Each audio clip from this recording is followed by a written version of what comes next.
লিভারপুলে প্রায় এক দশক কাটিয়ে দেওয়ার পর নতুন চ্যালেঞ্জ নিতে রিয়াল মাদ্রিদে পাড়ি জমিয়েছেন English right back Trent Alexander Arnold. তবে ক্লাব পাল্টানোর সঙ্গে সঙ্গে বদলে গেছে তার পরিচিত জার্সি নাম্বারও। লিভারপুলের দীর্ঘদিন ৬৬ নম্বরে খেলা এই ফুটবলারকে এবার রিয়াল জার্সিতে দেখা যাবে ১২ নম্বরে। শুধু তাই নয়, নিজের জার্সিতে নাম লেখার ক্ষেত্রেও আনলেন পরিবর্তন। আলেকজান্ডার আর্নল্ড নয়, এবার শুধু ট্রেন্ট নামেই চেনা যাবে তাকে। আর্নল্ডের নিজের ইচ্ছাতেই এই পরিবর্তন, নাকি লা লিগার কোনো ধরাবাঁধা নিয়ম আছে, তাই দেখাবো আজকের ভিডিওতে। ট্রেন্ট আলেকজান্ডার আর্নল্ডের লিভারপুলের ৬৬ নম্বর জার্সিটির পেছনে তেমন কোনো গল্প নেই। সাধারণত উচ্চ নাম্বারগুলো থাকে রিজার্ভ বা একাডেমি খেলোয়াড়দের জন্য। ২০১৬ সালে একাডেমি থেকে উঠে আসার সময় তাকে ৬৬ নম্বর দেওয়া হয়েছিল। তখন থেকেই সেটিতেই থেকে গেছেন ট্রেন্ট। এমনকি ক্লাবের মূল দলের খেলোয়াড় হয়ে যাওয়ার পরেও তিনি নাম্বার পরিবর্তনের কোনো প্রয়োজন অনুভব করেননি। লিভারপুলের কিট কোঅর্ডিনেটর লি র্যাডক্লিফ বলেছিলেন, যখন কেউ একাডেমি থেকে সিনিয়র দলে আসে, আমরা ইচ্ছে করে বড় নাম্বার দিই যাতে তারা মনে না করে যে তারা একেবারে স্টার হয়ে গেছে। কিন্তু ট্রেন্টের মধ্যে ছিল আলাদা আত্মবিশ্বাস। সে ৬৬ নম্বরে নিজের জায়গা তৈরি করে নিয়েছে।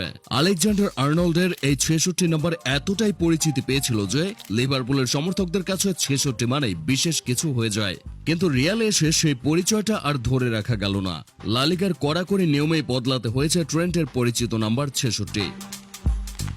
লা লিগার নিয়ম অনুযায়ী লিগের ২০টি ক্লাবের মূল দলে থাকা ২৫ জন খেলোয়াড়কে অবশ্যই ১ থেকে ২৫-এর মধ্যে যে কোনো নাম্বার নিতে হবে। গোলরক্ষকদের জন্য নির্ধারিত থাকে ১, ১৩ ও ২৫ নাম্বার। এই ১ থেকে ২৫-এর বাইরে অন্য যে কোনো নাম্বার নিতে পারে কেবল যুব দলের খেলোয়াড়রা, যারা মৌসুমের শুরুতে মূল দলে থাকে না। যেমন গত মৌসুমে রিয়াল মাদ্রিদের মেইন দলে যুব দল থেকে আসা রাউল অ্যাসেন্সিও পড়েছিলেন ৩৬। আরেকটি উদাহরণ হলো ভিনিসিয়াস ও রদ্রিগো। যখন তারা রিয়াল মাদ্রিদে আসেন তখন ভিনি পড়তেন ২৮ নম্বর আর রদ্রিগো ২৭, কারণ তখন তারা মূল দলে আসেননি। পরবর্তীতে মূল দলে অ্যাড করার পর তাদের জার্সি নাম্বার ২৫-এর ভেতরে এসে যায়। বর্তমানে ভিনি পড়েন ৭, রদ্রিগো ১১। আর্নল্ড যদি মূল দলে না থাকতেন তাহলে তিনিও পড়তে পারতেন ৬৬ নম্বর। বর্তমানে রিয়ালের মূল স্কোয়াডে ফাঁকা ছিল কেবল ২টি নাম্বার, ১২ ও ১৮। সেখান থেকে ট্রেন্ট বেছে নিয়েছেন ১২ নম্বরটি। এই নম্বরটি একসময় রিয়ালের কিংবদন্তি মার্সেলোর পিঠে ছিল প্রায় ১৬ বছর। নাম্বারের পাশাপাশি আলোচনা এসেছে ট্রেন্টের নাম পরিবর্তনের বিষয়টিও। পুরো আলেকজান্ডার আর্নল্ড না রেখে নিজের জার্সিতে কেবল ট্রেন্ট রাখার সিদ্ধান্ত নিয়েছেন এই ইংলিশ রাইট ব্যাক। তবে এতে লা লিগার কোনো নিয়ম ছিল না।